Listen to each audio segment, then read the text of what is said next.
On the Gaza Strip, Israel says it is only days away from destroying the network of tunnels that run through Gaza. Now, this is the cabinet meeting shot that we've been expecting from Tel Aviv. Benjamin Netanyahu speaking there. And as he speaks, the shelling is, of course, continuing. But right now, we're getting several developments on the cabinet meeting in Israel. Joining us now is our diplomatic editor, James Bays, in West Jerusalem.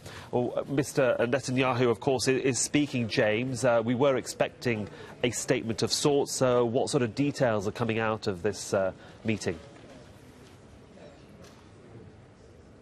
Yes, he's been speaking, started just about 5 minutes ago. Next to him, Israel's defence minister, who's now speaking. But let me bring you up to date with what's already been said by the Prime Minister of Israel, and some important developments here. So, one, I think this is the most important quote so far: "I won't accept any ceasefire which doesn't allow the Israeli army to neutralise and eliminate the tunnels." Then on the other hand of things, I think he's preparing the Israeli public and trying perhaps to lower their expectations, because he says there's no 100% guarantee that we will succeed in eliminating all the tunnels, but we will try. Also, during his address, he's expressed his admiration for the Israeli army. He says the Israeli army will continue to work to keep neutralising the tunnels. He says no guarantees, as I said, but there are so far impressive results from the ground. He claims that the Israeli army has neutralised dozens of tunnels. He went on, "We hit thousands of terror infrastructures," as he described them. That's the translation I have here. And he says that they have killed hundreds of terrorists. The words of Benjamin Netanyahu speaking moments ago, the defence minister now speaking to the Israeli people ahead of this cabinet meeting that's taking place in Tel Aviv. These meetings normally held in Jerusalem, but they're in Tel Aviv in the Ministry of Defence building. That's where the war room is. That's where the whole of the operation in Gaza is being directed from. They have secure communications there, and I'm guessing that the cabinet will be briefed by senior military officials about the ongoing situation, and probably intelligence officials as well. And certainly a cabinet meeting that the international community, James, was going to be listening into, and most probably analysing every word that's coming out of there. And from what you're saying, and certainly from those initial statements, it does seem that this campaign is not going to finish as soon as perhaps we might have expected. Some Israeli officials had, in the past few days, said just a few more days to sort this operation out. From what Benjamin Netanyahu is saying, it's contradictory to that. Well, he's certainly saying that, in his view, removing the tunnels, which seems to be the big focus, and certainly what the Israeli media is focusing on, and seems to, because of that, be the key thing concerning the Israeli public, that is not complete. In fact, he said there's no 100% guarantee that they will actually succeed in that. But yes, he is saying the operation continues until they try and get rid of those tunnels. Now, let's just remember who has said this should all stop. We've had the UN Secretary-General saying there should be an immediate ceasefire. We've had the UN Security Council saying there should be an immediate ceasefire. And we've had Israel's closest ally, the United States, President Obama, saying there should be an immediate ceasefire. Benjamin Netanyahu going against all of that, saying the operation continues. No ceasefire until they have succeeded in their military aims, which are eliminating those tunnels, he says, and stopping the rocket fire. Remember that the main people he's talking to here are the Israeli public, and the Israeli public have made it clear that they support this military operation fully. They seem to be fully behind it, but despite the fact we now have 58 Israeli soldiers dead. That's nearly 6 times the number involved who died in the last ground operation in 2008-2009. One more line for you, so the defence minister says the damage Israel has inflicted on Hamas is unprecedented. That's a line just spoken just moments ago. And they're still speaking. Of course, we'll come back to you throughout the day, James, as we get more information from that meeting, which is still going on. But thanks for joining us from West Jerusalem. Let's cross over now to Gaza.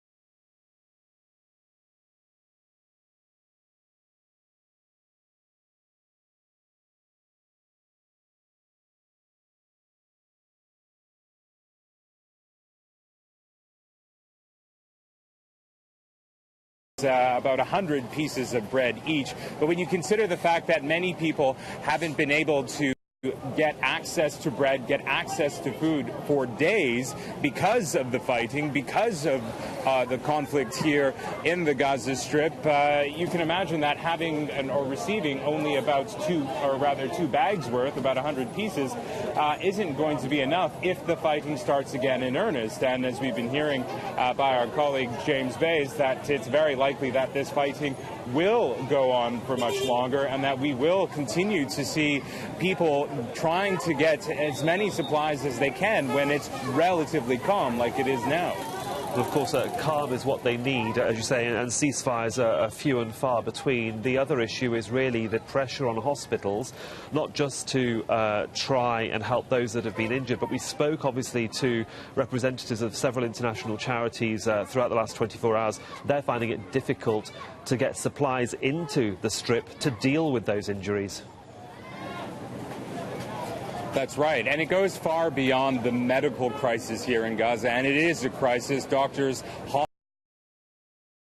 hospitals are struggling to treat the sheer volume of injured. I think at last count it's 7,700 people. But it's really that it adds to this humanitarian situation which is unfolding. And again, when you see these people waiting in queues like this, waiting for bread, it really just underscores just how dire the situation is. Food is a big issue, and food is increasingly becoming an issue here in Gaza because if you'll recall, on Tuesday in an Israeli airstrike, the power grid, the power station, the main power station here in the Gaza Strip was targeted.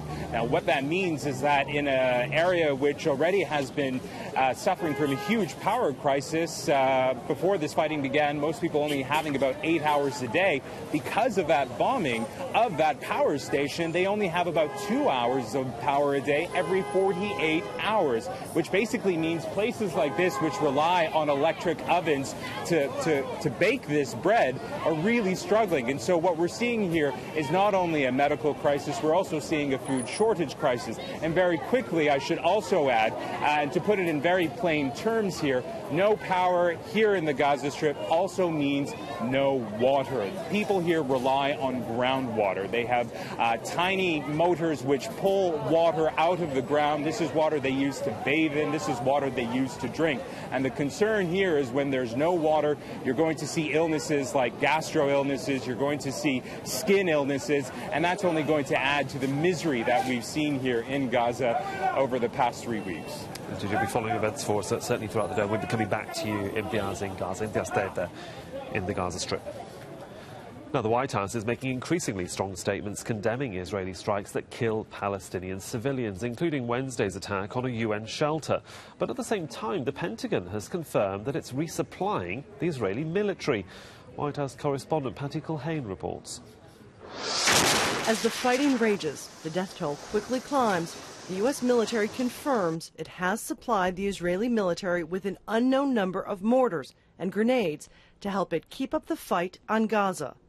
Israel has asked for even more weapons, but the U.S. won't say what those items are or when additional munitions might be delivered. The Obama administration is using its strongest diplomatic language to date, condemning the attack on a UN school, but it is not condemning Israel, insisting that, despite the UN's own evidence, they don't know who is responsible for this. Well, we do condemn the shelling of an UNRWA school in Gaza, which reportedly killed and injured innocent Palestinians, including children, and UN humanitarian workers. Of course, we would also condemn those responsible for hiding weapons in United Nations facilities in Gaza as well. The United Nations expressed less doubt about who is to blame. All available evidence points to Israeli artillery as the cause. Nothing is more shameful than attacking sleeping children. The U.S. Congress, which is even less critical of Israel than the White House, is quickly moving to help Israel pay for and improve its so-called Iron Dome missile defense shield. It's on the verge of approving $225 million to be given immediately and an additional $620 million for next year. The Obama administration calling for a ceasefire with words, but with weapons and with money, ensuring Israel's ability to keep fighting. Patty Culhane, Al Jazeera, Washington. Kurt Volker is the former US ambassador to NATO. He says the US has to honour its commitments to Israel if it wants to have any influence. Israel does not feel confident in the U.S. Commitment to Israel's security.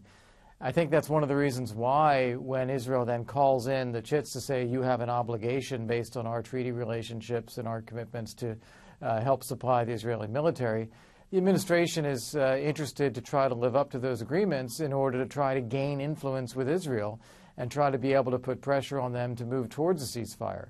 Unfortunately, as we've heard in these reports, it's absolutely horrendous, and we don't see any kind of ceasefire in sight. Protests against Israel's shelling of a UN-run school have spread around the world. The United Nations Secretary-General Ban Ki-moon was met by Palestinian supporters in Costa Rica on Wednesday. Costa Rican protesters called on the UN chief to do more to stop the violence in Gaza.